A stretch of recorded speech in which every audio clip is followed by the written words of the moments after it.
நாம் தலைகளை வணங்கி ஆண்டவருடைய திருமுகம் நோக்கி பார்க்கலாம். பகலின் குளிர்ச்சியான வேளையிலே ஏதேன் தோட்டத்திலே உலாவின எங்கள் ஆண்டவர் இந்த நாளிலும் உங்களுடைய சுயரத்தினாலே உருவாக்கி வைக்கப்பட்ட இந்த திருச்சபையிலே நீர் பிரசன்னராக இருக்கிற தயவுக்காக நாங்கள் உமக்கு நன்றி செலுத்துகிறோம். நீர் வரும்போது உங்களுடைய பிள்ளைகளை ஆசீர்வதிக்கிறவராய் இறங்கி வருகிறீர். உங்களுடைய பிள்ளைகளுடைய தேவைகளை சந்திக்கிறவராய் இறங்கி வருகிறீரப்பா.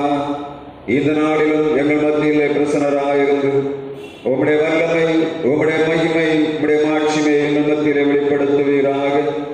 வந்திருக்கிற உடைய பிள்ளைகளை ஆசீர்வதிப்பது மாத்திரமல்ல, இந்த நாளில் வந்து கொண்டிருக்கிற உடைய பிள்ளைகளை துரிதமாய் கொண்டு சேர்ப்பீராக. யார் யாரெல்லாம் இந்த தொழுகையில கலந்து கொள்ள முடியாதபடி பலவிதமான சூழ்நிலைகளுக்குள்ளே கிடக்கிறார்களோ கர்த்தர் கண்ணோக்கி பார்த்து வரும் நாட்களில் உங்களுடைய பிள்ளைகள் உங்களுடைய திருச்சபையிலே வந்து உங்களுடைய நிறைவான சமாதானத்தை பெற்று ஆலயத்தின் சம்பூர்ணத்தினால் நிரம்பும்படியாய் கர்த்தர் இரக்கம் பாராட்டுவீராக. இந்த நாளிலும் இந்த தொழுகையை யார் யாரெல்லாம் ஒலிபெருக்கி வழியாக கேட்டுக்கொண்டிருக்கிறார்களோ உங்களுடைய பிள்ளைகளுடைய இருதயங்களுக்குள்ளே கர்த்தர் பேசுவீராக. உங்களுடைய வல்லமை எங்கள் பிள்ளைகளை ஆளுகை செய்யும்படியாக ஜெபிக்கிறோம். பலவீனமாயிருக்கிறவர்கள், சுகவீனமாயிருக்கிறவர்கள், பிரச்சனைகளுக்குள் இருக்கிறவர்கள், விடுதலை பெற முடியாதபடி தவிக்கிற ஒவ்வொருவரையும் கர்த்தர் கண்ணோக்கி பார்ப்பீராக. உங்களுடைய தெய்வீக பிரசன்னம் இந்த இடத்திலிருந்து ஒவ்வொரு வீடுகளையும் ஆளுகை செய்யும்படியாய் ஜெபிக்கிறோம். உங்களுடைய மகிமை ஒவ்வொரு வீட்டிலும் தங்கியிருக்கும்படியாய் நாங்கள் உடைய கரங்களிலே தாழ்த்தி சமர்ப்பிக்கிறோம். தொழுகையின் ஆரம்பம் முதல் முடிவு வரையிலும் உங்களுடைய அன்பும், உங்களுடைய இரக்கமும், உங்களுடைய தயவும், உங்களுடைய பிரசன்னம் எங்களுக்கு தந்து நிறைவாக்கி அனுப்பும்படியாய் ஜெபிக்கிறோம். உங்களுடைய திருக்கரத்தில் எங்களை தாழ்த்தி ஒப்புக் கொடுக்கிறோம். இறைமைந்தன் இயேசு கிறிஸ்துவ நாமத்தில் ஜெபிக்கிறோம் எங்கள் ஜீவனுள்ள நல்ல பிதாவே, ஆமென். இறை நாம மகிமைக்காக நம்முடைய பாடல் புஸ்தகத்திலே கீர்த்தனைகளிலே 131வது பாடலை நாம் எழுந்து நின்று பாடுவோம். கீர்த்தனை 131. இயேசுவின் நாமமே திருநாமம், முழுது இதயத்தால் தொழுவோம் நாமும்.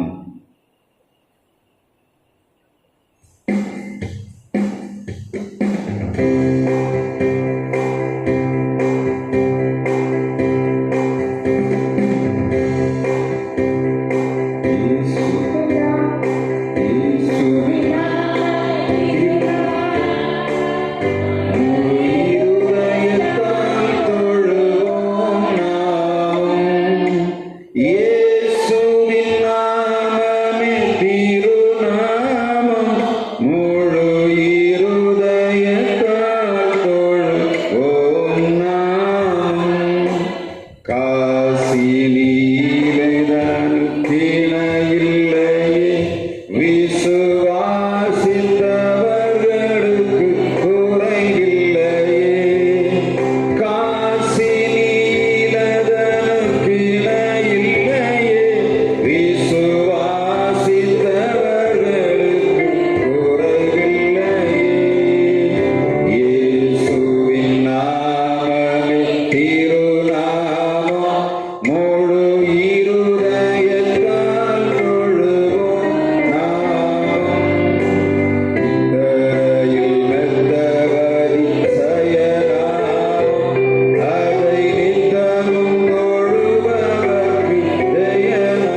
இந்த சாயங்கால பொழுதிலும் ஆண்டவர் இந்த மாதத்தின் முதல் செவ்வாய்க்கிழமை அன்று ஆண்டவர் நம்மை கூட்டி சேர்த்திருக்கிறார். 7 மாதங்களை கடந்து 8வது மாதத்திலே நாம் காலடி எடுத்து வைத்திருக்கிறோம். இந்த மாதத்திலே ஆண்டவர் நம்மை ஆசீர்வதிக்கும்படியாக பிரியமானவனே என்று கூப்பிட்டு நமக்கு ஆசீர்வாதத்தை தந்தார். அந்த ஆண்டவருடைய வார்த்தைக்கு தகுந்தபடி நம்முடைய இருதயங்கள் ஆண்டவருக்கு நேராக பிரியமாக இருக்கிறதா என்பதை நாம் தேடி பார்க்க வேண்டிய நேரம் இது. நம்முடைய வாழ்வில் ஆண்டவர் அதிசயங்களை செய்யும்படியாக சுத்தமுள்ளவராக இருக்கிறார். ஆனால் நம்மளே காணப்படுகிற ஆண்டவருக்கு பிரியமில்லாத காரியங்கள் ஆண்டவரை எல்லா காலங்களிலும் தடை பண்ணுகிறது. நாம் ஆசீர்வாதமாய் வாழ வேண்டும் என்பதுதான் தேவ சித்தம். ஆனால் நம்முடைய எண்ணங்கள், நம்முடைய யோசனைகள், நம்முடைய செயல்பாடுகள் அனைத்தும் ஆண்டவருக்கு விரோதமாய் காணப்படுவதனாலே நாம் ஆண்டவர் விரும்புகிறது போல ஆண்டவர் நம்மை ஆசீர்வதிக்க முடியவில்லை. இந்த நேரத்தில் நம்மை தாழ்த்தி, ஆண்டவரே, நீர் விரும்பும் இதை எனக்குள்ளே தாரும், நீர் வாஞ்சிக்கிற வாழ்விலே தாரும். நான் உடைய பிள்ளையாக வாழ வேண்டும் என்று விரும்புகிறேன். ஆனாலும் நான் விரும்பாத தீமையெல்லாம் செய்து கொண்டிருக்கிறேனப்பா, எனக்கு மன்னியும் என்று கேட்போம். ஆண்டவருடைய சமூகத்துடைய இருதயங்களை தாழ்த்தி, ஆண்டவரே, எனக்குள்ளே நீர் தங்க வேண்டும் ஐயா, நீர் எனக்குள்ளே தங்கும் போது மாத்திரம்தான் நான் அந்த உலகத்திலே சுவையாக வாழ முடியும் ஐயா. நம்முடைய இருதயங்களை ஒப்புக் கொடுப்போமா? எந்த உள்ளம் தங்கும் இயேசு நாயகா, உந்தன் வீடாய் கொள்ளும் இயேசு நாயகா, இயேசு நாயகா, இயேசு நாயகா, உந்தன் வீடாய் கொள்ளும் இயேசு நாயகா. நம்முடைய ஆண்டவருக்கு நம்முடைய இருதயங்களை திறந்து கொடுப்போமா? நம்முடைய ஆண்டவர் நம்மை ஆசீர்வதிக்கும்படியாக இறங்கி வந்திருக்கிறார். உங்களை தொடும்படியாக ஆண்டவருடைய வல்லமை உள்ள கரம் நீட்டப்பட்டிருக்கிறது. உங்களை குணமாக்கும்படியாக இயேசு கிறிஸ்துவின் காயப்பட்ட தழும்பானது, அதை தழும்புள்ள கையானது நீட்டப்பட்டிருக்கிறது. யார் யாரெல்லாம் ஆண்டவரே என்னுடைய குறைகளை குற்றங்கள் இரத்தத்தாலே கழுவும் என்று சொல்லி கேட்கிறீர்களோ, உங்கள் சிரசின் மேல் ஆண்டவருடைய கரம் இப்பொழுதே வைக்கப்படுவதை நீங்கள் உணர்ந்து கொள்ள முடியும். அப்பா, என்னுடைய குறைகளை மன்னியும், என்னுடைய குற்றங்களை மன்னியும், உங்களுடைய தூய இரத்தத்தால் என்னை கழுவும், உங்களுடைய தழும்புகளால் என்னை குணமாக்கும் என்று நாம் கேட்கும் போது ஆண்டவருடைய ஆணிகளாப்பட்ட கரமானது நம்முடைய சிரசிலே வைக்கப்படுகிறது. நம்முடைய பலவீனங்களை நீக்கி போடும்படியாக, நம்முடைய நோய்களை நீக்கி போடும்படியாக ஆண்டவருடைய கரம் வெளிப்படுகிறது.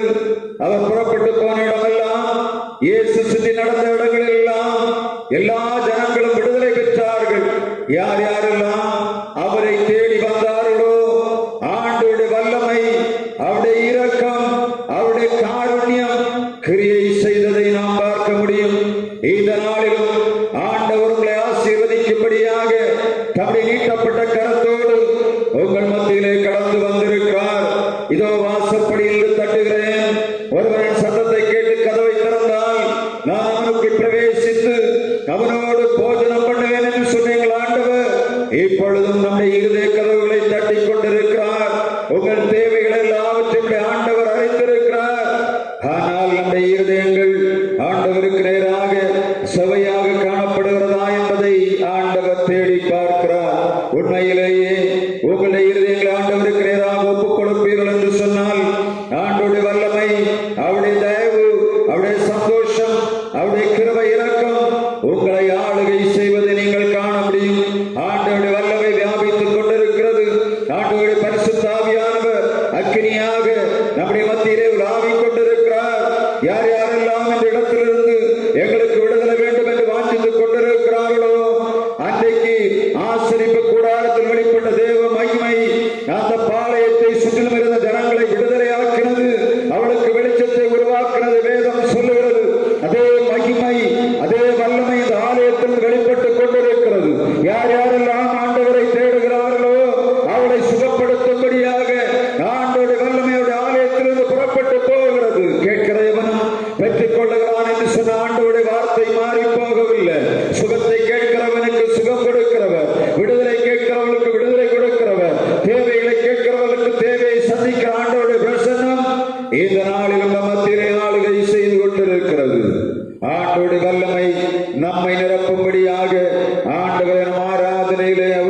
இணைந்து ஆண்டவரே நாங்கள் உம்மை ஆராதிக்கிறோம் அப்பா. எங்கள் மேலுடைய வல்லமை ஊற்றப்படுவதாக. எங்கள் மேலுடைய பரிசுத்தால் வல்லமை அளவில்லாமல் ஊற்று கண்டு கேட்போமா? ஊற்று தண்ணீரே என்ற தேவ ஆவியே, ஜீவநதியே என்னில் பொங்கி பொங்கி வா. ஊற்று தண்ணீரே என்ற தேவ ஆவியே, ஜீவநதியே என்னில் பொங்கி பொங்கி வா. ஆசீர்வதியும் என் தேசகர்த்தரே, ஆசீர்வதியும் என் தேசகர்த்தரே. ஆவியின் கரங்களினால் என்னை நிரப்பும். ஆவியின் கரங்களினால் என்னை நிரப்பும். ஊற்று தண்ணீரே எந்தன் தேவ ஆவியே, ஜீவநதியே என்னில் பொங்கி பொங்கி வா.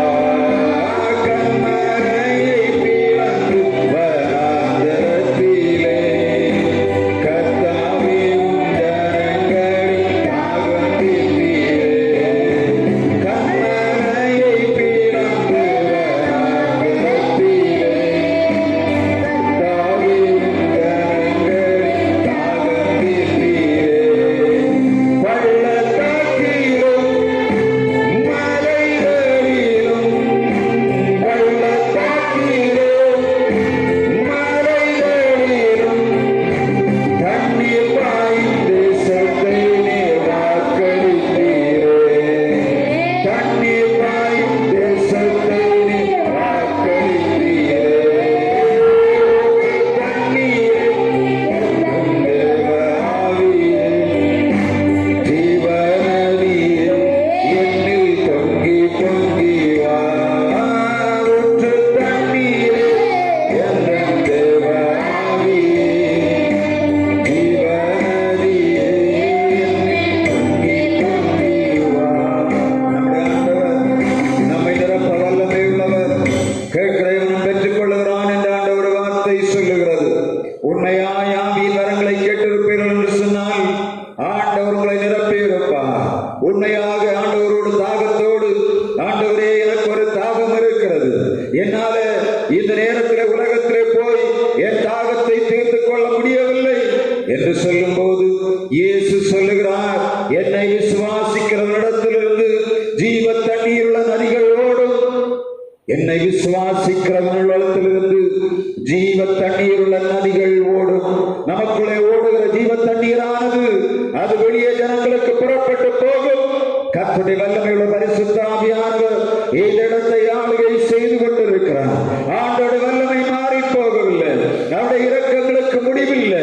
அவருடைய தயவுக்கும் அன்புக்கும் அவருடைய கிருபைக்கும் எல்லாம் அவர் மாறி போனவராக வேதத்திலே சொல்லப்படவில்லை. யார் யாரெல்லாம் அவரை தேடி வந்தார்களோ அவளை சொஸ்தமாக்கினார், குருடனை பார்வை கொடுத்தார், சப்பானிகளை எழுப்பினார், திமிர்வாத காரனை உயிர்ப்பித்தார்.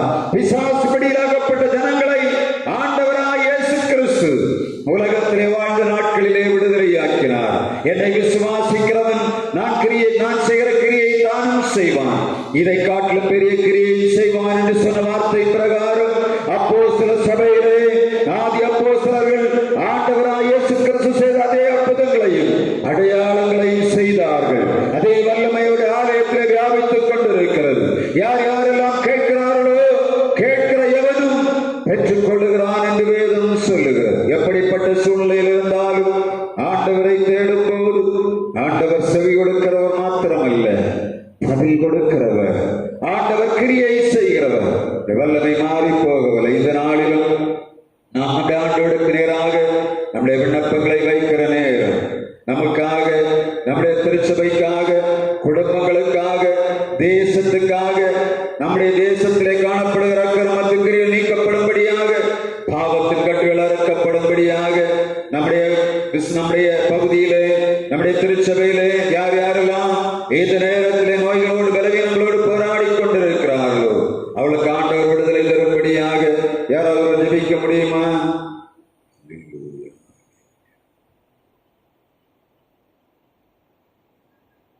எங்கள் இரக்கம் மகா இரக்கம் இந்த கிருபை நிறைந்த எங்கள் பரமதந்தையே, இந்த சாயங்கால பொழுதிலும் பகலின் குளிர்ச்சியான வேளையிலும் எங்களுக்கு நீர் நல்ல தந்திருக்கிற நல்ல சீதோஷ்ண நிலைமையிலும் உம்மை நாங்கள் பாடி உம்மை ஆராதிக்கும்படியாக எங்களுக்கு நீர் வாய்ப்பு தந்தீர் ஆண்டவரே. காலை முதல் இம்மட்டுமா எங்களோடு கூட இருந்து உம்முடைய சமூகத்திலே வந்து மகிழ்ச்சியாய் நாங்கள் ஆராதனை செய்யும்படியாக நீர் எங்களுக்கு தந்திருக்கிற இந்த விசேஷமான சாக்கியத்துக்காக நாங்கள் உமக்கு நன்றி செலுத்துகின்றோம். உம்முடைய பிள்ளைகளாய் நாங்கள் உம்மை தேடி வரும்போதெல்லாம் எங்களை ஆசீர்வதிக்கிற ஆண்டவர், இந்த நாளிலும் யார் யாரெல்லாம் எங்கள் திருச்சபையில பலவீனங்களோடு நோய்களோடு பலவிதமான பிரச்சனைகளோடு போராடி கொண்டிருக்கிறார்களோ, உம்முடைய ஆணிகளாப்பட்ட கரம் நீட்டப்படுவதாக, உம்முடைய வல்லமையுள்ள கரம் நீட்டப்படுவதாக, உம்முடைய அதிசயங்களை செய்கிற கரம் நீட்டப்படுவதாக, உம்முடைய விடுதலை கொடுக்கிற கரம் நீட்டப்படுவதாக. நீர் செய்த இந்த காரியங்கள் ஒன்றும் தடைபடாது என்று வேதம் சொல்லுகிறது. அதே வார்த்தை நாங்கள் கர்த்தாவின் இடத்துல வியாபிக்கிறோம் ஆண்டவரே. நீர் செய்த இந்த காரியங்கள் ஒன்றும் தடைபடாது எங்கள் பிள்ளைகளுடைய வாழ்விலே நிறைவேறும்படியாய் கர்த்தர் கிருபை செய்வீராக. பலவீனத்தோடு போராடுகிற எங்கள் ஜனங்களுக்கு பலவீனத்தில் விடுதலை தாரும். பிரச்சனைகளோடு இருக்கிறவர்களுக்கு பிரச்சனை விடுதலை தருவீராக. யார் யாரெல்லாம் அந்த நேரங்களிலே தங்கள் பணி முடித்து வீடுகளுக்கு திரும்பிக் கொண்டிருக்கிறார்களோ ஒருவரை கண்ணோக்கி பார்ப்பீராக. பணி செய்து கொண்டிருக்கிற பிள்ளைகளை பாதுகாப்பீராக. எல்லா நிறைவுகளையும் கர்த்தர் தரும்படியாய் ஜெபிக்கிறோம் ஆண்டவரே. இந்த நாளிலும் வெளிநாடுகளிலே வெளி மாவட்டங்களிலே வெளி மாநிலங்களிலே வேலை செய்து கொண்டிருக்கிற பிள்ளைகளை கர்த்தர் கண்ணோக்கி பார்ப்பீராக. ஆசீர்வாதத்துக்கு கரமிட்டும்படியாய் ஜெபிக்கிறோம் ஆண்டவரே. எங்கள் பகுதியில் எல்லா வேலை செய்கிறவருடைய பாதுகாப்பு தாரும். ஆசீர்வாதத்தின் நிறைவை தருவீராக. இந்த மாதம் எங்கள் பிள்ளைகள் கையில் நிறைவை பெற்று ஆசீர்வாதமாய் மாடும்படியாய் கர்த்தர் இரக்கம் பாராட்டும்படியாய் ஜெபிக்கிறோம். கர்த்தாவே, விசேஷமாக இந்த நாட்களிலே நடைபெறுகிற 6, 7, 8 தேதிகளில் நடைபெறுகிற எங்கள் திருச்சபையின் கன்வென்ஷனை கரத்திலே தருகிறோம் ஆண்டவரே. கர்த்தர் ஆசீர்வதிப்பீராக. தேடி வருகிற ஜனங்களை விடுதலையாக்குவீராக. உம்முடைய வல்லமையுள்ள புயம் வெளிப்படுவதாக. எல்லா இருளின் அதிகாரங்கள் அற்று போகும்படியாக உம்முடைய மகிமை இந்த கன்வென்ஷன் நாட்களிலே எங்கள் ஆலயத்தை ஆளுகை செய்வதாக. எங்கள் சபை நாள் விழாவை நீர் ஆசீர்வதிப்பீராக. இந்த வருடம் உம்முடைய ஆசீர்வாதத்தின் நிறைவை சமாதானத்தின் நிறைவையும் உம்முடைய வல்லமை நாங்கள் பெற்று அனுபவிக்கும்படியாய் கிருபை தருவீராக. இந்த திருச்சபைக்குள்ளே வர வேண்டும் என்று வாஞ்சித்துக் கொண்டிருக்கிறவர்களுக்கு எல்லா தடைகளையும் நீக்கி உம்முடைய பிள்ளைகள் சமாதானமாய் ஆலயத்திலே வந்து ஆராதனை செய்யும்படியாக எங்கள் பிள்ளைகளுக்கு தேவையான சுகம்பலன் ஆரோக்கியத்தை கொடுத்து பிசாசின் பிடியில் விடுதலையாக்குவீராக. எந்தெந்த இடங்களிலே கட்டப்பட்டு கிடக்கிறார்களோ எல்லா கட்டுகளையும் இயேசு நாமத்திலே நிராகரித்து போடும்படியாய் ஜெபிக்கிறோம் ஆண்டவரே. விடுதலையும் சமாதானமும் தாரும். தேவைகளை சந்திப்பீராக. கொடுக்க நினைக்கிற எல்லா ஜனங்களையும் ஆசீர்வதிப்பீராக. உம்முடைய ராஜ்யத்தின் விரிவாக்கத்துக்காக நாங்கள் எடுக்கிற முயற்சிகளிலும் உம்முடைய பிள்ளைகளுக்கு பங்கு இருக்கும்படியாக எங்கள் பிள்ளைகளை கை பிரயாசங்களை ஆசீர்வதிப்பது மாத்திரமல்ல, கர்த்தாவே, கொடுக்கக்கூடிய இடத்தை தாரும். கர்த்தாவே, இந்த ஊழியமான சிறப்பாய் இந்த கன்வென்ஷன் நாட்கள் சிறப்பாய் நடைபெறும்படியாக எல்லா தேவைகளையும் கர்த்தர் சந்திக்கும்படியாய் எங்கள் கையின் பிரயாசங்களை ஆசீர்வதியும். எங்கள் பிள்ளைகளுடைய கையின் பிரயாசங்களை ஆசீர்வதிப்பீராக. நிறைவானது வரும்போது குறைவானது ஒழிந்து போகும் என்று சொன்ன வார்த்தை பிரகாரம் நிறைவான ஆசீர்வாதத்தை ஓடு வாழ்வில் கர்த்தர் வைக்கும்படியாய் ஜெபிக்கிறோம் ஆண்டவரே. அதிலே செய்தி கொடுக்கிற தாசனை பயன்படுத்துவீராக. சரியான வார்த்தையை தருவீராக. நுகங்களை முறித்து போடுகிற கர்த்தருடைய வல்லமை வெளிப்படுவதாக. ஆராதனை நடத்துகிற தம்மை பிள்ளைகளை பலப்படுத்தும் உடைய பாதுகாப்பின் சண்டைக்குள்ளாய் வைப்பீராக. இந்த நாட்களில் ஒரு சரீரங்களுக்குள்ள ஒருவருக்குள்ளும் பலகீனங்கள் தொடாதபடி சத்துரு தொடாதபடி எங்கள் பிள்ளைகளை வல்லமையினால் உம்முடைய அபிஷேகத்தினால் நிரப்புவீராக. உம்முடைய வல்லமை வெளிப்படும்படியாய் ஜெபிக்கிறோம் ஆண்டவரே. எல்லா இருளின் அதிகாரங்களை சுநாமத்தில் அற்று போகும்படியாய் ஜெபிக்கிறோம். உம்முடைய பிள்ளைகளை ஆசீர்வதித்து அனுப்பும். உம்முடைய திருவார்த்தை எங்களுக்கு தரும்படியாய் ஜெபிக்கிறோம். உம்முடைய திருக்கரத்தில் எங்களை தாழ்த்தி ஒப்புக் கொடுக்கிறோம். இறைமைந்தன் இயேசு கிறிஸ்து நாமத்தில் ஜெபிக்கிறோம் எங்கள் ஜீவனுள்ள நல்ல பிதாவே, ஆமென். நம்ம எழுந்து திருமறை பாகம் வாசிக்கலாம்.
சில அறிவிப்புகள். ஆகஸ்ட் மாதம் 6, 7, 8 தேதிகளிலே நம்முடைய திருச்சபையிலே கன்வென்ஷன் கூடுகை சாயங்காலம் நடைபெறுகிறது 6 மணிக்கு. அதிலே எல்லா ஜனங்களும் கலந்து கொள்ளும்படியாக கேட்கிறேன். எல்லாரும் ஜெபத்தோடு இந்த நாட்களிலே கலந்து கொள்ளும்படியாகவும் அருகில் இருக்கிற ஜனங்களுக்கு அறிவிப்பு கொடுக்கும்படியாகவும் கேட்கிறேன். 9ஆம் தேதி காலை 10 மணிக்கு நம்முடைய சபை நாள் விழாவும் நடைபெறுகிறது. அதில் அன்பின் விருந்தும் வைக்கப்பட்டிருக்கிறது. எனவே இந்த நாட்களை நினைவில் கொண்டு, இந்த நாட்கள் ஆண்டவர் நமக்கு தந்திருக்கிற விசேஷமான பண்டிகையின் நாட்கள். எனவே அவைகளை கருத்தில் கொண்டு ஜெபிப்போம், உழைப்போம், ஒத்துழைப்போம். ஆண்டவர் தொடர்ந்து நம்மோடு கூட இருந்து நடத்துவாராக.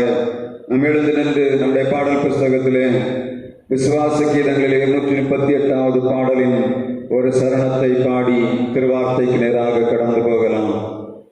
பாடல் 238 விசுவாச கீதங்களிலே. அடைக்கலமே உமதடிமை நானே, ஆர்ப்பரிப்பேனே அகமகிழ்ந்தே.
நம்முடைய பிதாவாகிய தேவனாலும் குமாரனாகிய இயேசு கிறிஸ்துவினாலும் பரிசுத்த ஆவியினாலும் உங்களுக்கு கிருபையும் சமாதானமும் இந்த நாளிலே உண்டாவதாக.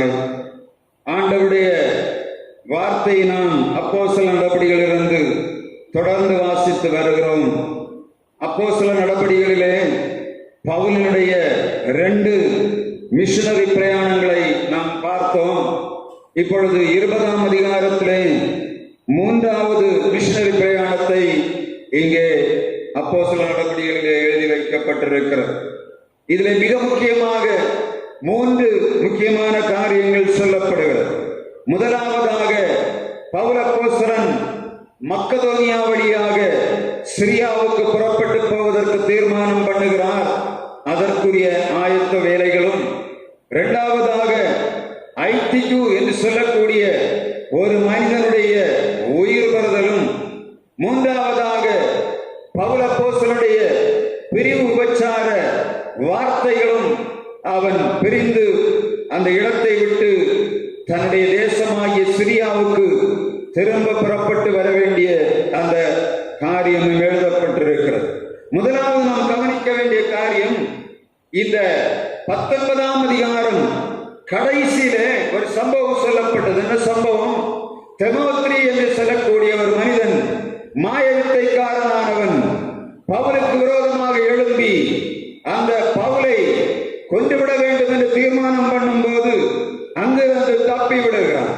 இப்பொழுது 20ஆம் அதிகாரத்திலே வசனம் சொல்லுகிறது, 1ஆம் வசனம் வாசிங்க.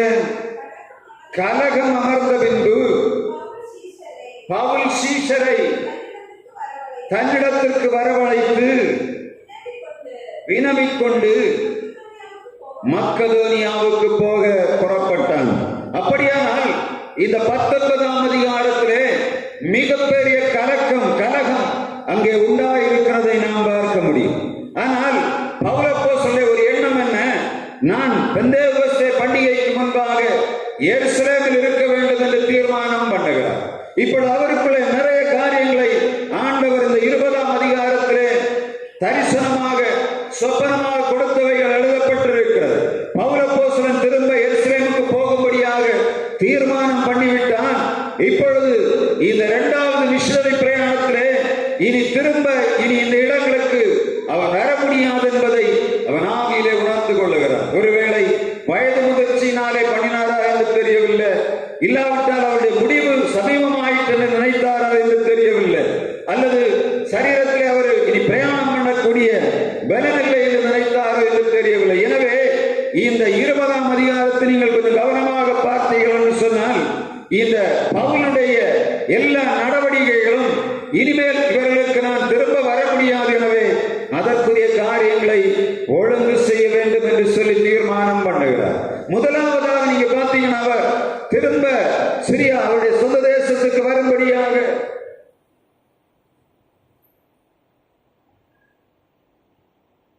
சிரியாவுக்கு வரும்படியாக அவர் தீர்மானம் பண்ணுகிறார். அவர் இருந்தது எங்க? எபேசுவிலே இருக்கிறார். இப்பொழுது எபேசுவில் இருந்து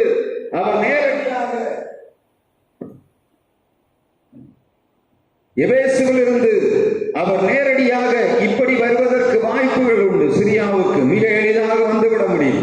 ஆனால் வசனம் சொல்லுகிறது, இந்த இடைப்பட்ட பகுதியில் இருந்த யூதர்கள் அவரை கொலை செய்யும்படியாக தீர்மானம் பண்ணிவிட்டார்கள். இது எப்படி அவருக்கு கிடைத்தது என்று தெரியவில்லை. அவர் எபேசுவில் இருந்து கிட்டத்தட்ட ஒரு 600-700 கிலோமீட்டர் அல்லது 1000 கிலோமீட்டருக்கு பக்கத்தில் இப்படி போன வழியாக அவர் திரும்ப வேண்டிய மேடான படியிலே வராதபடி அவர் இங்கே உபத்திரவங்கள் இவரை கொலை செய்து விடுவார்கள் என்று தெரிந்தபடியினாலே அவர் பண்டிகைக்கு எருசலேமுக்கு வர வேண்டும் என்று தீர்மானம் இருந்தது. எனவே அவர் முதலாவதாக தன்னுடைய பயணத்தை மாற்றுகிறார். எப்படி மாற்றுகிறார்? இப்படி வர வேண்டிய மனிதன் இப்படியே ஏறுகிறார். சிபர்னா, பெர்கமு, துரோவாஸ் இப்படி வந்து முழுவதுமாக சுற்றிவிட்டு அவருடைய பிரயாணத்தை நீங்க பார்த்தீங்கன்னா அவர் போன இடங்கள் எல்லாம் திரும்ப வருகிறார். இங்கே எபேசுவில் இருந்து சிமர்னா, பெர்கமு, துரோவாஸ், சுமத்தீரா, நெப்போலிஸ், பிலிப்பி, அம்பிபோலிஸ், தெசலோனிக்கேயா, பெரேயா இப்படியே வந்து கொரிந்துக்கு வந்து திரும்ப கொங்கரையா வந்துவிட்டு திரும்பவும் அவர் ஏதென்ஸ் திருப்பி வந்த வழியாக பெரேயா வந்து அப்படியே வந்து திரும்ப எபேசுவில் இருந்து தீருவுக்கு வந்து எருசலேமுக்கு வருகிறார். இந்த பிரயாணம் அவர் இந்த இடத்தில் தீர்மானம் பண்ணிவிட்டார், இனி நான் திரும்ப வர முடியாது. அப்படியானால் ஒரு சுற்றி விட்டு அப்படியே திரும்ப அங்கே தீருவுக்கு வந்து அங்கிருந்து எருசலேமுக்கு வருகிறார். இதுதான் 20ஆம் அதிகாரம் 21ஆம் அதிகாரத்திலே சொல்லப்பட்ட இந்த பிரயாணத்தின் வரலாறு. ஆனால் இங்கே முதலாவதாக இவன் திரும்பும் போது வசனம் சொல்லுகிறது, அப்போஸ்தலர் 20ஆம் அதிகாரம் 2ஆம் வசனம், இவன் எபேசுவிலிருந்து மக்கதோனியாவுக்கு வருகிறான்.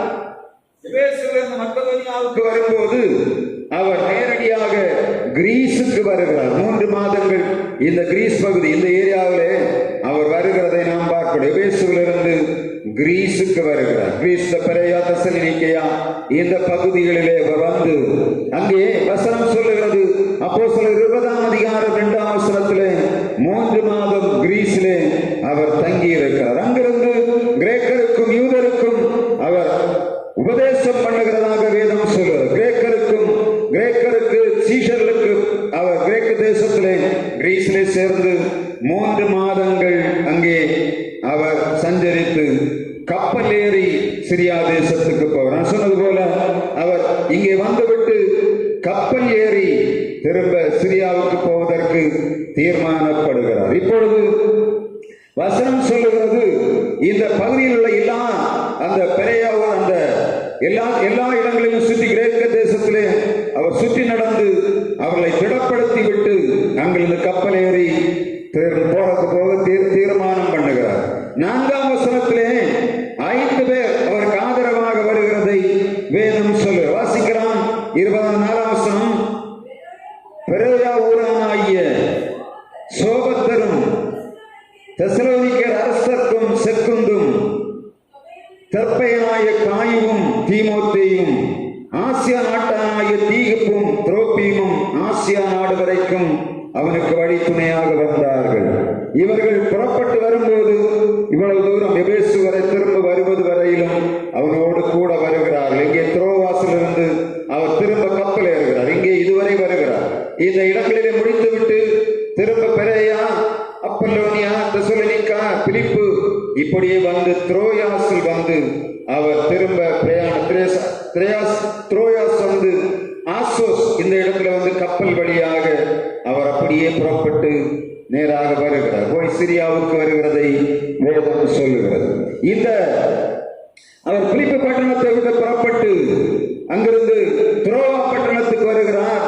புளிப்பில்லாத அப்ப பண்டிகைக்கு முன்பாக 5 பேர் இவர்களுக்கு முன்பாக 5 நாளைக்குள்ளே துரோவா பட்டணத்திற்கு வந்து அங்கே 7 நாள் தங்கி, துரோவாஸ்லே 7 நாள் இங்கே தங்கி இருக்கிறார். கடல் பகுதியிலே வந்து தங்கி இருந்து விட்டு அடுத்த பிரயாணத்தை அவர் புறப்படும்படியாக தீர்மானம் பண்ணுகிறார். இங்கே துரோவாசில் வந்தவுடனே அவர் ஒரு காரியத்தை செய்கிறார். இனிமேல் அங்கிருந்து கப்பல் ஏற வேண்டியது இருக்கிறது. கப்பல் பிரயாணம் எத்தனை நாள் என்று தெரியாது. எனவே இங்கே ஒரு சுவிசேஷ ஊழியத்தை அவர் செய்யும்படியாக தீர்மானம் பண்ணுகிறார். இப்பொழுது மிக முக்கியமாக அன்றைக்கு புளிப்பில்லாத அப்ப பண்டிகை நாள், வாரத்தின் முதல் நாளிலே சீஷர்கள் புறப்பட்டு சீஷர்களோடு சேர்ந்து அவர் அப்பம் விற்கிறார். சீஷல் கூடும் என்றிருக்கையில் பவுல் மறுநாளிலே புறப்பட வேண்டும் என்றிருந்து அவருடைய சம்பாசிக்க ஆரம்பிக்கிறார். நாளைக்கு காலையில டிராவல். எனவே இன்றைக்கு அந்த திருவிருந்து முடித்தவுடனே அவர் பிரசங்கம் பண்ண ஆரம்பிக்கிறார். பிரசங்கம் பண்ணி அன்றைக்கு பிரசங்கம் ஆரம்பித்து அப்போஸ்தலர் 20ஆம் அதிகாரம் 7ஆம் வசனம் சொல்லுற வாசிங்க.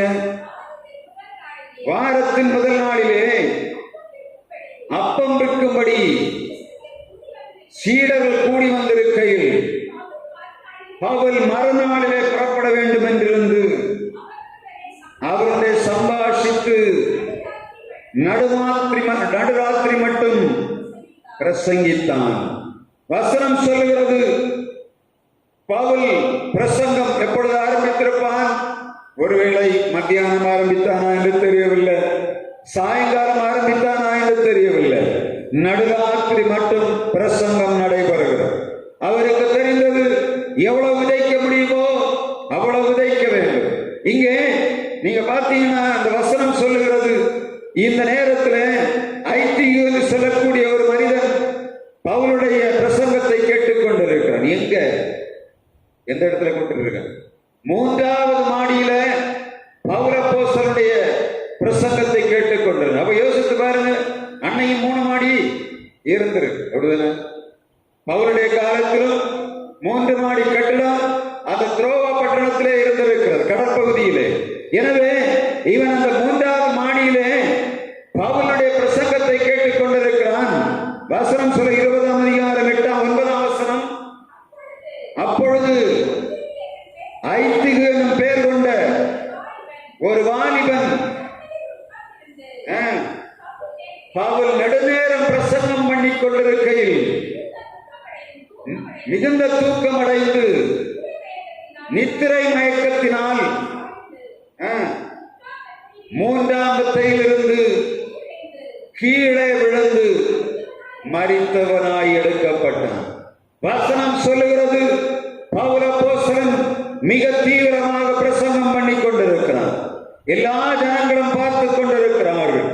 இந்த ஐடிக்கு உட்கார்ந்திருந்த இடமுங்க 3ஆம் மாடியிலே ஒருவேளை கைப்பிடி சுவர் சாளரத்திலே அவர் உட்கார்ந்து கேட்டுக் கொண்டிருக்கலாம். ஆனால் உணர்வற்றவனாய் தூங்கிக் கொண்டிருந்தான். பிரசங்கம் பண்ணும் போது கேட்க வேண்டிய இந்த ஐத்திகு தூக்க மேக்கத்துக்குள்ளே போனபடியினாலே சோதனைக்குட்படுகிறதை வேதம் சொல்லுகிறது. இயேசு கிறிஸ்து சீடர்கள் அவரை அந்த சிலுவையில் அறையப்படுவதற்கு முன்பாக இதே காரியத்தை சீடர்கள் செய்தார். இங்கே வசனம் சொல்லுகிறது, அவன் நித்திரையடைந்து மிகுந்த தூக்கத்தினாலே, அடுத்த வசனம் அடுத்ததுன்னு சொல்லுது, தூக்கத்தினாலே நித்திரை மயக்கம் அடைந்து சாய்ந்து மூத்தாமற்றையிலிருந்து விழுந்திருக்கிறார். முதல்ல நித்திரை மயக்கம் வந்திருக்கிற, முதலாவது தூக்கம் வந்து நித்திரை மயக்கம் வந்திருக்கிறது. அப்படின்னா தூக்கத்துக்கு ஒரு எல்லையில்லாத இடத்துக்கு போயிட்டான், கனவு தேசத்துக்கு போய்விட்டான். இயேசுடைய சீடர்களும் இதே நித்திரை மயக்கத்திலே காணப்பட்டார்கள். சோதனை வருகிறது, ஆனால் ஆண்டவர் சொல்லுகிறார், நீங்கள் சோதனைக்குட்படாதபடிக்கு விழித்திருந்து ஜெபம் பண்ணுங்கள். விழித்திருந்து ஜெபம் பண்ண வேண்டிய சீடர்கள் அப்படியானால் முதலாவதாக தூக்கத்துக்கு போனார்கள், இரண்டாவதாக நித்திரை மயக்கம் வரை போய்விட்டார். நீங்கள் நித்திரை பண்ணி இப்பொழுது இளைப்பார்கள் என்று சொல்லி ஆண்டவர் சொல்கிறார். ஏன்னா இந்த தூக்கம் முடிந்து நித்திரை மயக்கத்திலே என்ன செய்வதென்று தெரியாதபடி ஐத்திகு மேலிருந்து கீழே விழுகிறான். இங்கே எந்த விதமான உதவியும் அவனுடைய பக்கத்தில் இல்லை. பிரசங்கம் பண்ணி கேட்டுக்கொண்டிருந்த ஐத்திகு நடுராத்திரியிலே கீழே விழுகிறான். பெருக்கூட்டம் தேடிவிட்டது. நாளை காலையிலே பவுலப்போஸ்தலன் அந்த பகுதியை விட்டு புறப்பட வேண்டியது இருக்கிறது. மிக சிக்கலான நேரம். நீ கொஞ்சம் யோசித்து பார்த்தா தெரியும். நாளைக்கு ஒரு டிராவல் இருக்கு, இன்றைக்கு வீட்டிலே ஒரு தூக்கம் இருக்கும் என்று சொன்னா எப்படி இருக்கும்? அந்த மனிதனை பார்த்தா எப்படி? எனக்கு இதே மாதிரி சூழ்நிலைகள் வந்திருக்கிறது. ஊழியர்களை ஒரு இடத்திலே போய் பகலிலே பிரசங்கம் பண்ணிவிட்டு நல்ல விடுதலையோடு ஆராதனை செய்து விட்டு திடீரென்று பார்த்தால் கிளம்ப வேண்டிய நேரத்தில் ஒரு ஆளை வந்து ஆஸ்பத்திரியில போட்டு விட்டான். மிகுந்த வேதனை. மறுநாள் ஆராதனை நடத்தணும். சனிக்கிழமை நடக்கிறது, ஞாயிற்றுக்கிழமை இரவு நேரம், சனிக்கிழமை இரவு முழுவதும் தூங்காமல் கண்ணு விழித்து அந்த ஜனத்துக்காக ஜெபம் பண்ணி கொண்டிருந்தோம். காலை நேரத்தில் இன்னைக்கு நான் ஆராதனை நடத்த முடியுமா ஆண்டவரே என்று தெரியாது. காரணம் என்ன? அது சாவக்கூடிய சூழ்நிலைக்குள்ளே மொத்தமாக இழந்து போய் கிடக்கிறது. எல்லா நாடி நரம்புகளும் அற்று போய் இங்கிருந்து ஜெபம் நடந்து கொண்டிருக்கிறது. என்ன செய்வது என்று தெரியாது. நாளை காலையில ஆராதனை நடத்த முடியுமா என்று தெரியாதபடி அங்கலாய்த்துக் கொண்டு கடைசி நேரம் வரை இரவு நேரம் வரை முழுவதும் விழுந்து கிடந்தோம். காலையில நல்ல செய்தியை கேட்கிறது வரையிலும் ஒன்றுமே செய்ய குழப்பம். இரவுல நாளை கொடுக்க வேண்டிய செய்தியா, நாளைக்கு இந்த பிள்ளையுடைய நல்ல செய்தியா என்பதுதான் கேள்விக்குறியாக கிடந்தது. ஆண்டவர் பத்திரமாய் பாதுகாத்தபடியினாலே அன்றைக்கு ஊழியம் சிறப்பாக நடைபெற்றது. இந்த சூழ்நிலைக்குள்ள பவுல் தள்ளப்பட்டிருக்கிறார். ஏன்னு சொன்னா இந்த எபேசு, இந்த ஆசியா பகுதி முழுவதும், எபேசு பட்டணம், துரோவா, கொரிந்து, அகாயா பகுதிகளிலும் மாசிடோனியாவிலும் சுவிசேஷம் அறிவிக்கப்பட்டு இவன் முடித்து போகிற நேரத்திலே ஒரு மரண செய்தின்னா சரித்திரம் முழுவதும் எழுதும். இதெல்லாம் செய்துட்டு போனான். கடைசி நேரத்தில் துக்கத்தை வைத்து விட்டு போனான். இல்லை, ஆண்டவர் பார்த்தார். பவுலை மேன்மைப்படுத்தும்படியாக விரும்பின ஆண்டவர் நேரடியாக அவன் இறங்கி வந்தான். எல்லா ஜனங்களும் அழுது கொண்டிருக்கிறார்கள். ஐத்திகுடைய தாய் தகப்பன்மார் ஐயோ என் மகன் செத்து போனானே என்று கூப்பிட்டுக் கொண்டிருப்பார்கள். ஒருவேளை சொல்லி இருக்கிறான், இவன் சுவிசேஷம் தானே கேட்டுக் கொண்டிருந்தான், ஏன் விழுந்தான், இவனுக்கு ஆண்டவர் இரக்கம் செய்யவில்லையோ என்று அநேக கேள்வி கேட்டிருக்கலாம். இப்பொழுது பவுல் சந்தடிகளின் மத்தியிலே, அழுகையின் மத்தியிலே, கூக்குரல் மத்தியிலே, கேள்விகளின் மத்தியிலே இறங்கி போனான்.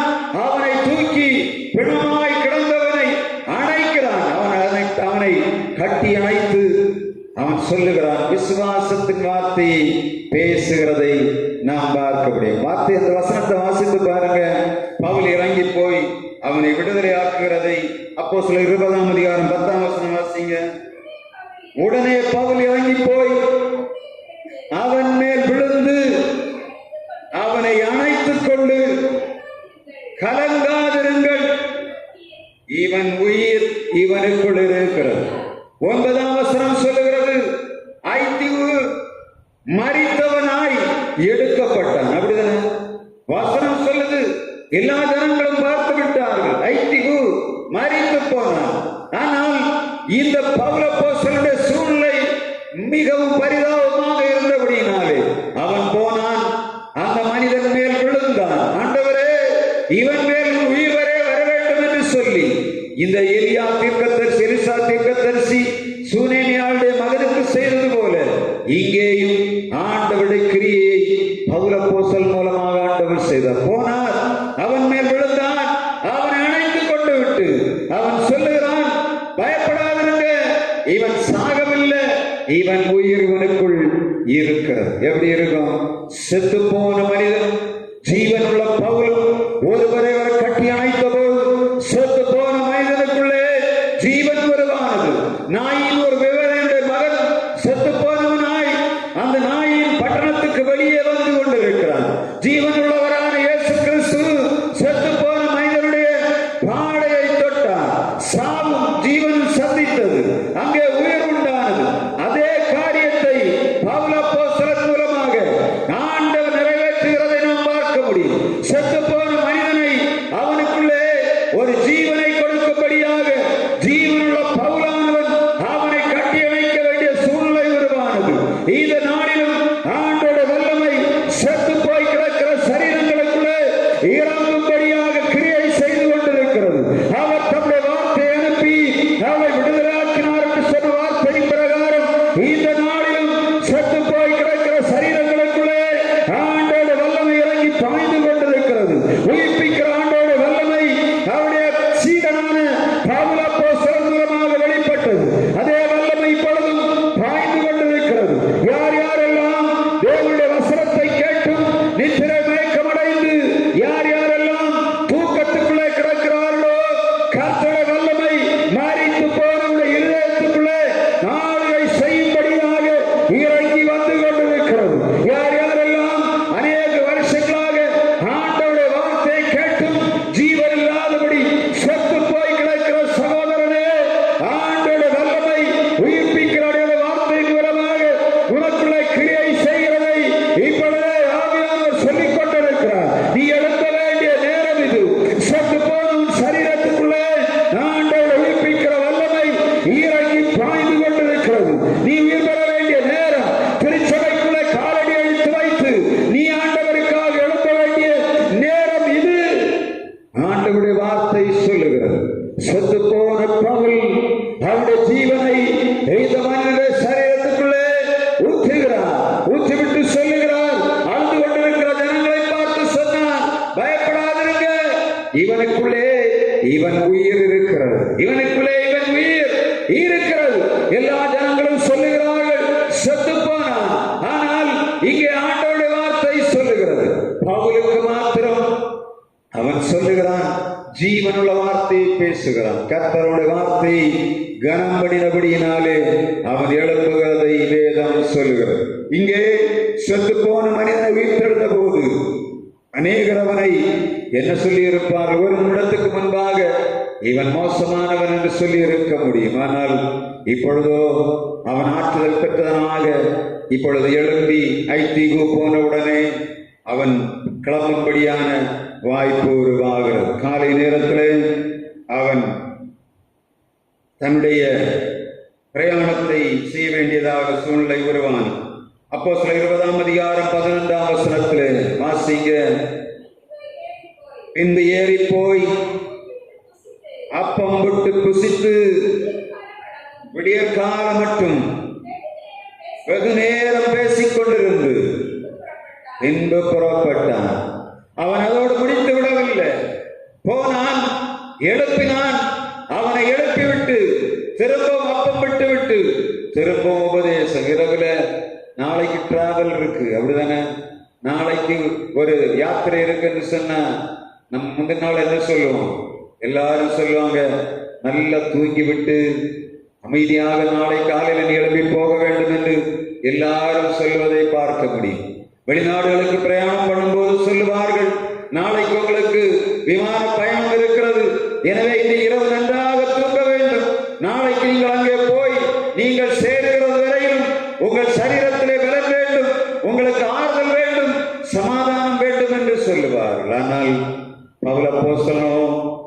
கடைசி நேரத்தை பயன்படுத்தினார். அவனுக்கு தெரிந்தது, இந்த ஜனங்கள் கஷ்டங்களுக்குள்ளே கிடக்கிறார்கள், இவர்களுக்குள்ளே ஜீவன் இல்லை, ஜீவன் கொடுக்க வேண்டும் என்று சொல்லி இரவு முழுவதும் அவளோடு சம்பாஷித்துக் கொண்டிருந்தான். இரவில் தூங்காதபடி விழித்திருந்து விட்டு அப்பம் விட்டு ஜனங்களோடு பேசிவிட்டு அவன் தன்னுடைய யாத்திரையை தொடரும்படியாக தீர்மானம். அப்போஸ்தலர் 17 வாசிங்க. அவன் புறப்பட ஆரம்பிக்கிறான். 20:17.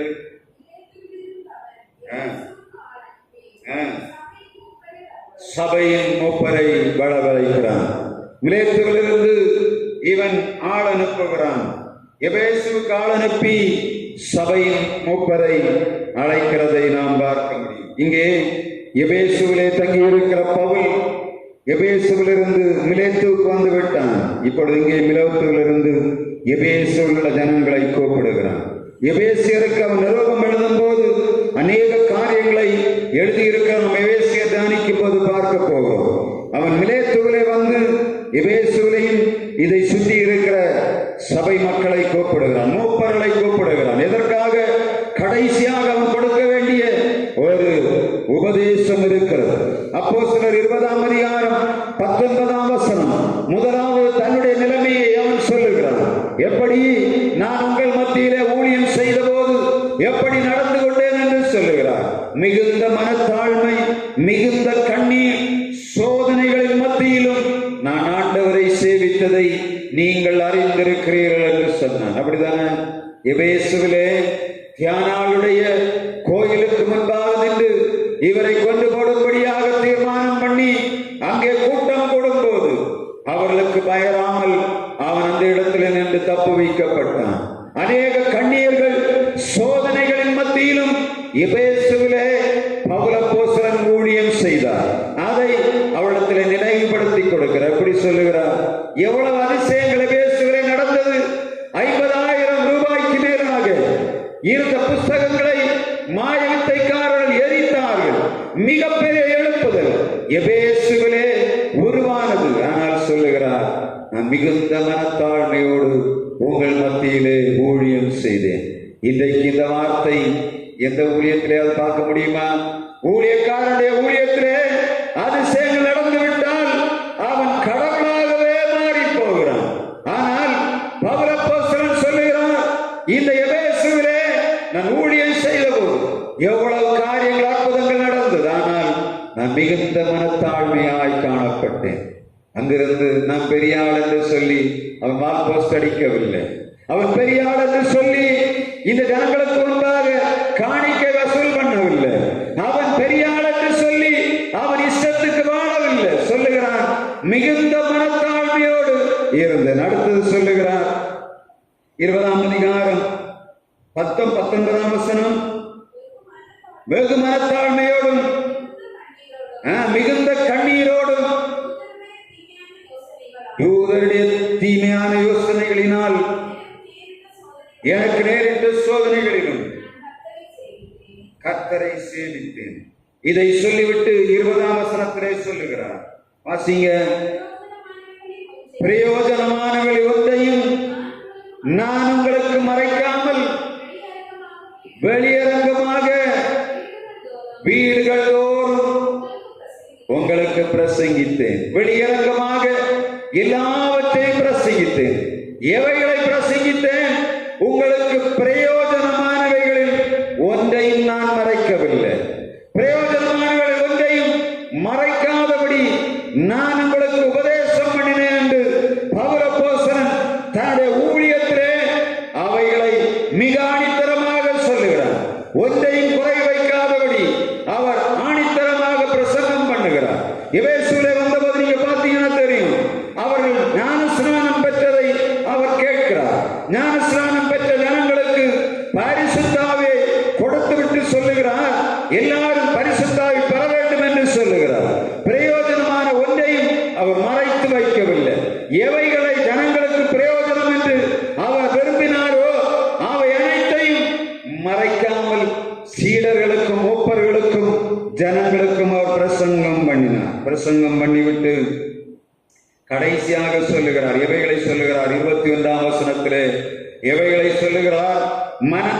அவர்களுக்கு ஏற்றதான காரியங்களை அவர் பிரசங்கம் பண்ணினார். இயேசு மேல் விசுவாசம் வைக்க வேண்டும் என்று யூதருக்கும் கிரேக்கருக்கும் சுவிசேஷம் பண்ணினார். முதலாவதாக நான் மனத்தாழ்மை உள்ளவனாக ஊழியம் செய்தேன் என்று சொன்னார். இரண்டாவதாக பிரயோஜனமான ஒன்றையும் நான் மறைக்கவில்லை என்று சொன்னார். மூன்றாவதாக அவர் சொல்லுகிறார், நான் மனம் திரும்புதலையும் இயேசுவின் மேல் வைக்கும் விசுவாசத்தையும் கிரேக்கருக்கும் யூதருக்கும் பிரசங்கம் பண்ணினார். எப்படி? யூதருக்கும் பண்ணினார், கிரேக்கருக்கும் பண்ணினார். எவைகளை? மனம் திரும்ப வேண்டும் என்று யூதருக்கு பிரசங்கம் பண்ணினார், மனம் திரும்ப வேண்டும் என்று கிரேக்கருக்கு பிரசங்கம் பண்ணினார். இயேசுவின் மேல் விசுவாசம் வைக்க வேண்டும் என்று சொல்லி யூதருக்கு பிரசங்கம் பண்ணினார், கிரேக்கருக்கும் பிரசங்கம் பண்ணினார். முழுவதுமாக முடித்துவிட்டு சொல்லுகிறார், நான் இந்த 20ஆம் அதிகாரம் 23ஆம் வசனம், கட்டுகளும் உபத்திரவங்களும் எனக்கு வைக்கப்பட்டிருக்கிறது என்பதை பரிசுத்த ஆவியானவர் பட்டணம் தோறும் தெரிவிக்கிறதை அறிந்திருக்கிறேன். எப்படி இருக்கு? இனி புறப்பட்டு போகிற இடமெல்லாம் பட்டணங்கள் தோறும் எனக்கு உபத்திரம் இருக்கிறது என்பதை அவர் அறிந்து கொண்டார். உள்ளே பரிசுத்த ஆவியானவர் சொல்லுகிறார், இனி போற இடமெல்லாம் உனக்கு உபத்திரம் இருக்கிறது. ஆனால் வசனம் சொல்லுகிறது, கடைசியாக அவர் அறிக்கையிடுகிறார், நிறைவாக ஒரு சாட்சியை சொல்லுகிறார்.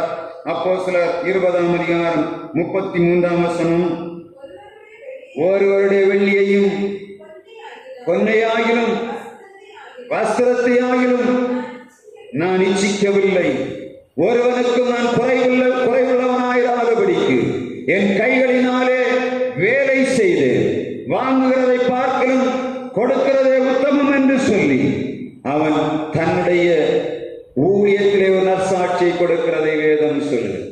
எத்தனை பேருக்கு, எத்தனை ஊழியர்களுக்கு இந்த சாட்சி கொடுக்க முடியும்? சாமுவேல் இதே காரியத்தை சொல்லுகிறார். உங்களிடத்திலே கழுதையாகிலும் எருதையாகிலும் நான் எடுத்துக் கொள்ளவில்லை, அதற்கு நானும் சாட்சி, என்னுடைய ராஜாவும் சாட்சி என்று சொன்னார். அதை போல பவுலப்போஸ்தலன் இங்கே சொல்லுகிறார், எல்லா விதத்திலும் நான் சாட்சி சொல்ல முடியும். காரணம் என்ன? என்னுடைய கைகளினாலே நான் வேலை செய்தேன். இந்த ஆக்கில்லா பிரிஸ்கில்லா இவருடன் சேர்ந்து கூடார வேலை செய்தார். சரிதானே? அவளோடு சேர்ந்து கூடார வேலை செய்து அவர் சொல்லுகிறார், எனக்கும் என்னோடு இருந்த ஜனங்களுக்கும் என் கைகள் வேலை செய்தது, நான் உலகத்தில் ஒன்றையும் அநியாயமாய் எடுக்கவில்லை என்று சொன்னார். சொல்லிவிட்டு அங்கே சொல்லுகிறார், பாருங்க, மிக முக்கியமான காரியம். அப்போஸ்தலர் 20ஆம் அதிகாரம் 20ஆம் வசனத்திலே வாசிங்க. ஒரு எச்சரிப்பு கொடுக்கிறார். 20ஆம் அதிகாரம் 20ஆம் வசனம் 28ஆம் வசனம், ஆகையால் உங்களை குறித்தும் சம்பாதித்துக் கொண்ட சபையை குறித்தும் பரிசுத்த ஆவி உங்களை கண்காணியாக வைத்த மந்தை முழுவதையும் குறித்து எச்சரிக்கையாயிருங்கள். அவர் எச்சரிப்பை கொடுக்கிறார். என்ன எச்சரிப்பு? பரிசுத்த ஆவியானவர் உங்களுக்கு கொடுத்த திருச்சபையை பற்றியும் தம்முடைய சுயரத்தத்தினாலே உருவாக்கப்பட்ட திருச்சபையிலே நீங்கள் நடக்க வேண்டிய முறையை பற்றியும் மூப்பர்களுக்கு உபதேசம் பண்ணார். என்ன உபதேசம் பண்ணுகிறார்? நான் போன பின்பு இந்த மந்தையை தப்ப விடாத ஓநாய்கள் வரும் என்று சொல்லுகிறார். எப்படி? மூப்பரிடத்தை பார்த்து சொல்லுகிறார், உங்களில் அநேகர் எழுப்பி மாறுபாடான உபதேசங்களை உபதேசிப்பார்கள் என்று சொல்லி ஜனங்களை சாய்த்துக் கொள்ளும் போகும்படியாய் எழும்புவார்கள் என்று சொல்லி ரெண்டு மிக முக்கியமான காரியத்தை சொல்லுகிறார். திருச்சபை இயேசு இரத்தத்தினாலே உருவாக்கப்பட்டது. இதை நீர்த்து போக பண்ணும்படியாக மந்தையை தப்ப விடாத ஓநாய்கள் வரும். நாய்கள் போலதான் இருக்கும், காவலுக்கு வருகிறது போல இருக்கும். ஆனால் அவைகள் ஓநாய்கள் என்பதை தெரிந்து கொள்ள வேண்டும் என்று சொல்லுகிறார். ஷேப்ல பார்த்தா எப்படி தெரியும்? ஓநாய் நாயம் ஒண்ணு போலதான் இருக்கும். நாய் என்ன செய்யும்? நம்மை பாதுகாக்கும். ஓநாய் என்ன செய்யும்? இரத்தத்தை உரைத்து குடித்து விடும். பவுலப்போஸ்தலன் சொல்லுகிறார், நான் போன பின்பு மந்தையை தப்ப விடாத ஓநாய்கள் வரும், அவைகளுக்கு நீங்கள் எச்சரிக்கையாக இருக்க வேண்டும் என்று சொல்லு. இரண்டாவது சொல்லுகிறார், உங்களிலும் அநேகர் எழும்பி மாறுபாடானவைகளை போதிப்பார்கள். ஏன்? திருச்சபையானது பின்மா பின்மாற்றத்துக்கு நேராக போகும் என்பதை சொல்லுகிறார். எபேசு சபையிலே அநேக காரியங்கள், பின்மாற்றமான காரியங்கள் வருங்காலங்களில் நடைபெறும் என்பதை தீர்க்க தரிசனமாக மூப்பர்களுக்கு அவர் அறிவிக்கிறார். நீங்க என்ன பண்ணணும்? விழித்திருந்து ஜெபிக்க வேண்டும் என்று சொல்லுகிறார். மந்தே தப்ப விடாத ஓநாய்களுக்கு நீங்கள் காவலாளிகளாக இருக்க வேண்டும் என்று சொன்ன விழித்திருந்து ஜெபம் பண்ணுங்கள் என்று மூப்பர்களுக்கு கட்டளை கொடுத்தார்.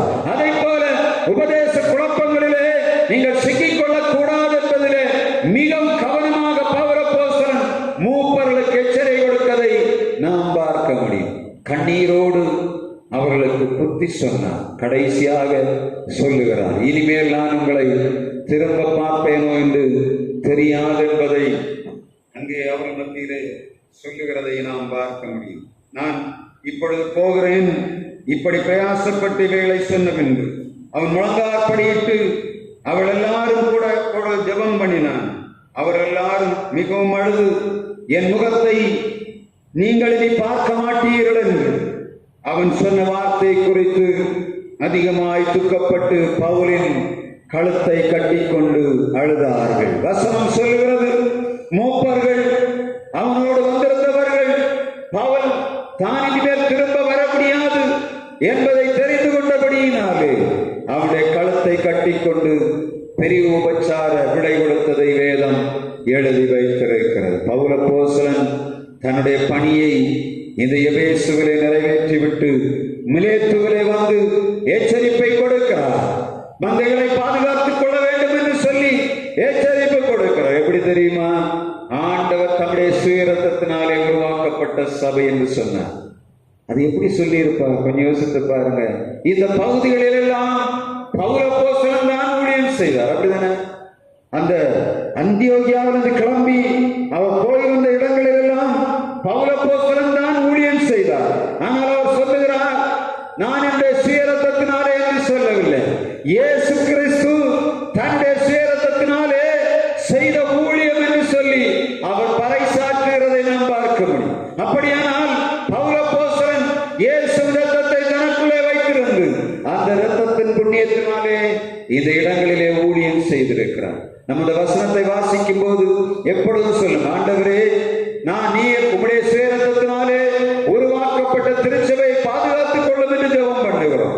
ஆனால் மிக முக்கியமாக அந்த வார்த்தையை நீ கவனிக்க வேண்டியது, இந்த வார்த்தையிலே பவுலின் தியாகம், பவுலின் கண்ணீர், பவுலின் வேதனை, பவுலின் சோதனை எழுதப்பட்டிருக்கிறது. ஆனால் இவைகளை குறித்து அவன் ஒன்றையும் கவலைப்படாதபடி ஆண்டவர் தனக்கு கொடுக்கப்பட்ட ஓட்டத்திலே ஜெயமாய் ஓடும்படியாக எல்லா உபத்திரவங்களையும் சகித்தார், எல்லா பாடுகளையும் சகித்தார். உலகத்திலே வாழுகிற நாம் ஆண்டவர் நம்மை தெரிந்து வேறு பிரித்ததற்கு நோக்கம் என்ன? நாம் ஆண்டவருடைய திருச்சபையிலே தரித்திருந்து ஆண்டவருக்கு கனி கொடுக்க வேண்டும். இயேசு தம்முடைய சுயரத்தத்தினாலே பவுல் அப்போஸ்தலனை கொண்டு உருவாக்கின திருச்சபையிலே மந்தைகளை தப்ப விடாத ஓநாய்கள் வரும் என்று சொல்லுகிறார். மனிதர்களுக்குள்ளும் குழப்பங்கள் வரும் என்று சொல்லி ஆதி அப்போஸ்தல சபையிலே நடக்கும். ஆனால் அவர் கேட்டதெல்லாம் அவர் சொல்லுகிறார், நீங்கள் ஒன்றாயிருக்கணும், நீங்கள் கிறிஸ்துவுக்குள்ளே ஒன்றாயிருக்கணும். உபதேச குழப்பங்களிலே நீங்கள் ஒருவரை விட்டு மாறிவிடக் கூடாது. இந்த மந்தைகளை தப்ப விடாத ஓநாய்கள் வரும்போது நீங்கள் விழித்திருந்து ஜெபம் பண்ணி மந்தைகளை பாதுகாக்க வேண்டும் என்று சொல்லி மேய்ப்பர்களுக்கு அவர் உத்தரவு கொடுத்தது மாத்திரமல்ல, நாம் எழும்பி ஆண்டவருக்காக ஊழியம் செய்ய வேண்டும் என்பதையும் அவர் மிகுந்த கண்ணீரோடு அவர் மத்தியிலே வைக்கிறதை நாம் பார்க்க முடியும். அப்போஸ்தலர் 20ஆம் அதிகாரம் மிக கவனமாக அப்போஸ்தலர் நடபடிகளிலே எழுதப்பட்டிருக்கிறது. காரணம் என்ன?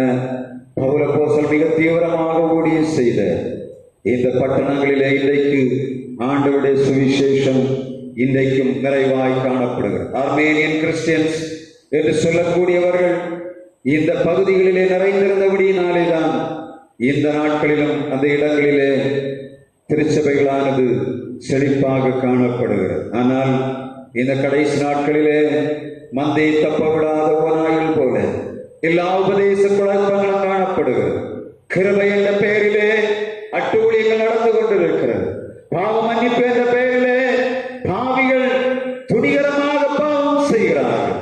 இந்த கடைசி நாட்களிலும் அவைகள் நடந்து நடந்து கொண்டிருக்கிற திருச்சபையே, தேசமே, விசுவாசியே, நமக்கு கொடுக்கப்பட்ட பணி என்ன? ஆண்டவருடைய சமூகத்தில் விழுந்து கிடந்து தேசத்துக்காக, திருச்சபை மக்களுக்காக வேண்டுதல் செய்வது நம்மேல் விழுந்த கடமை. காரணம் என்ன? இயேசு தம்முடைய சுயரத்தத்தை நமக்காக சிந்தினார் அல்லவா? விலையேறப்பட்ட ரத்தத்தை நமக்காக சிந்தினார் அல்லவா? அந்த ரத்தத்தை புண்ணியத்தினாலே நாம் பிழைத்திருக்கிறோம். அதை போல நம்மை சுற்றி இருக்கிறத நாங்கள் பிழைக்கும்படியாக பணி செய்வோம். ஆண்டவர் தொடர்ந்து நம்மை நடத்துவாராக. நாம் நம்முடைய விசுவாச கீதங்களிலே 125வது பாடலை பாடும்போது ஆண்டவருக்கு என்று காணிக்கை செலுத்தலாம். விசுவாச கீதங்களிலே 125. இயேசுவின் குடும்பம் ஒன்று உண்டு, அன்பு நிறைந்திடும் இடம் உண்டு. உயர்வும் இல்லை, தாழ்வும் இல்லை, ஏழை இல்லை, பணக்காரன் இல்லை.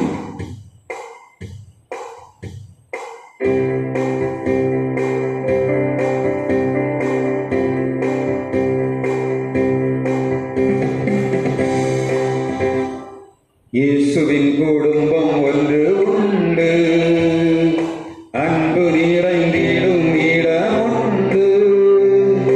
இயேசுவின் குடும்பம் ஒன்று உண்டு, அன்பு நிறைந்திடும் இடம் உண்டு. உயர்வும் இல்லை, அங்கு தாழ்வும் இல்லை, ஏழை இல்லை, பணக்காரன் இல்லை. உயர்வும் இல்லை, அங்கு தாழ்வும் இல்லை, ஏழை இல்லை, பணக்காரன் இல்லை. ராஜாதி ராஜா இயேசு என்றென்றும் ஆட்டிடுவார். ராஜாதி ராஜா இயேசு என்றென்றும் ஆட்டிடுவார். இயேசுவின் குடும்பம் ஒன்று உண்டு, அன்பு நிறைந்திடும் இடம் உண்டு. இயேசுவின் குடும்பம் ஒன்று உண்டு, அன்பு நிறைந்திடும் இடம் உண்டு. ஜெபிப்போம். அன்பு நல்ல தெய்வமே, நாங்கள் உமக்கு நன்றி செலுத்துகிறோம். பவுல் அப்போஸ்தலனை கொண்டு ஆண்டவர்களுக்கு கொடுத்த நல்ல வார்த்தைக்காக நன்றி செலுத்துகிறோம். இயேசு தம்முடைய சுயரத்தத்தினாலே உருவாக்கப்பட்ட சபை என்று தைரியமாய் அறிக்கையிடும்போது தன்னுடைய தியாகத்தையும் தன்னுடைய இரத்தம் சிந்துதலையும் அவர் அறிக்கையிட்டதை நாங்கள் கண்டோம். ஆண்டவரே, நாங்களும் உமக்காக எங்கள் இரத்தத்தை சிந்தி உமக்காக பணி செய்யும்படியாக நீர் எதிர்பார்க்கிறீர். உம்முடைய பிள்ளைகளாய் நாங்கள் செய்கிற பணிகள் எல்லாவற்றையும் நீர் பார்த்து கொண்டிருக்கிறீரப்பா. எங்கள் பிள்ளைகளுடைய வாழ்விலே ஆசீர்வாதத்தை தருவது மாத்திரமல்ல, எங்களை சுற்றி இருக்கிற ஜனங்கள் இந்த காணியாட்சிக்கு புறம்பாய் கிடப்பார்கள் என்று சொன்னால் உம்முடைய பிள்ளைகளை கூட்டி சேர்க்கும்படியாக ஜெபிக்கிறோம். ஆண்டவரே, வரும் நாட்களிலே உம்முடைய திருரத்தத்தினாலே உருவாக்கப்பட்ட திருச்சபையிலே திரளான ஜனங்கள் கடந்து வந்து உம்முடைய சமாதானத்தின் நிறைவை ஆசீர்வாதத்தை பெற்று அனுபவிக்கும்படியாய் கிருபை தருவீராக. இந்த நாளில் நம்முடைய பிள்ளைகளாய் நாங்கள் கொடுத்த காணிக்கைக்காக நாங்கள் நமக்கு நன்றி செலுத்துகிறோம். எங்கள் காணிக்கைகளை கர்த்தர் அங்கீகரிப்பீராக. உம்முடைய பிள்ளைகளாகி நாங்கள் எங்கள் இதயங்களுக்கு கொடுத்த நம்முடைய காணிக்கை கர்த்தர் அங்கீகரித்து எங்களை ஆசீர்வதிக்கும்படியாய் ஜெபிக்கிறோம். நிறைவான ஆசீர்வாதம் தம்முடைய பிள்ளைகள் மேல் வைக்கப்படும்படியாய் ஜெபிக்கிறோம். ஆண்டவரே கர்த்தாவே, நீர் ஆசீர்வதிக்கிற உம்முடைய ஆசீர்வாதத்துக்கு எங்களோட தொடர்ந்து காணப்படுவதாக. இந்த நேரத்தில் வீடுகளுக்கு புறப்பட்டு போகிறோம்லப்பா, உடைய பிள்ளைகளுடைய வீடுகளுக்குள்ளே சமாதானம் தாரும், உடைய பிள்ளைகளுடைய சரீரங்களுக்குள்ளே பலன் தாரும். இரவு நேரத்தில் ஆகாரத்தை புசிக்கும்படியான நல்ல கர்த்தாவின் தேவைகளை கொடுப்பீராக. சரீரத்தில் எதுமான பலவீனங்களும் வராதபடி பயப்படாதே, நான் உனக்கு துணை நிற்கிறேன், நான் என்னை பலப்படுத்தி உனக்கு சகாயம் பண்ணுவேன் என்று சொன்னீங்கள். ஆண்டவர், இரவு நேரத்தில் பிள்ளைகளை படுக்கையிலே கர்த்தாவை மகிழ பண்ணுவீராக. நீதிமான்களின் கூடாரங்களில் ரட்சிப்பின் கம்பீர சத்தம் உண்டு என்று சொன்ன வார்த்தையின் பிரகாரம் வீடுகளுக்குள்ளே ரட்சிப்பின் கம்பீர சத்தம் உருவாகட்டும். ஆண்டவரே, இருளின் அதிகாரங்கள் அற்று போவதாக, பலவீனத்தின் ஆவிகள் அகன்று போவதாக. குடிக்கிற தண்ணீர், புசிக்கிற ஆகாரங்களை எங்கள் பிள்ளைகளுக்கு ஆசீர்வாதமாக்கி கொடுப்பீராக. இந்த நாட்களிலே காணப்படுகிற காலநிலை மாற்றங்களானது எங்கள் பிள்ளைகளுடைய சரீரங்களுக்குள்ளே எந்த கெடுபாடுகளை உருவாக்காதபடி உம்முடைய அக்கினி அபிஷேகத்தின் வல்லமை, உம்முடைய பரிசுத்தாவின் வல்லமை உம்முடைய இருதயங்களை மாளுகை செய்யும்படியாக ஜெபிக்கிறோம். உம்முடைய பாதுகாப்பு தருவீராக. எல்லா வீடுகளிலும் கர்த்தாவுடைய இரத்தத்தை நாங்கள் விசுவாசத்தோடு பூசுகிறோம். அடிக்க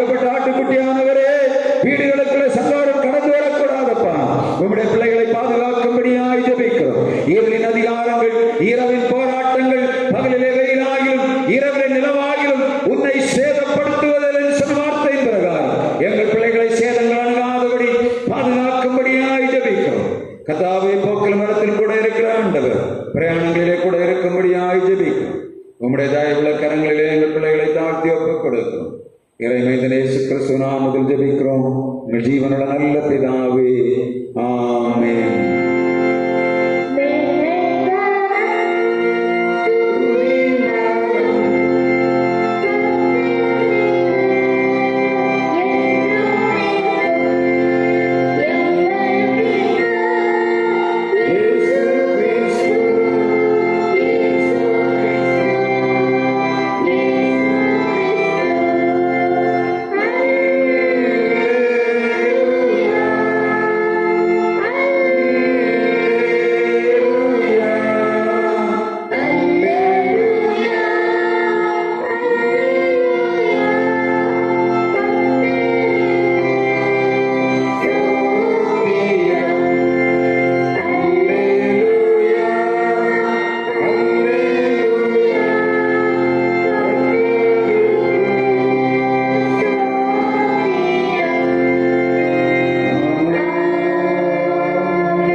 நம்முடைய பிதாவாகிய கடவுளுடைய அன்பும் குமாரனாகிய இயேசு கிறிஸ்துவின் கிருபையும் தூய ஆவியாருடன் இல்லாத பிரசன்னமும் நம் அனைவரோடும் இன்றுமென்றும் நிலைத்திருந்து காப்பதாக.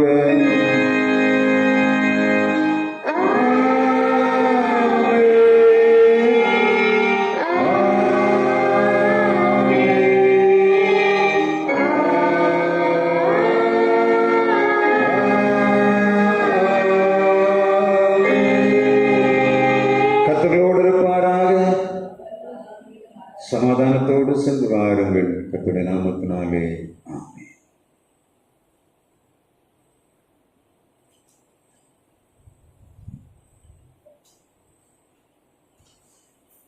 செய்தி மலருக்கு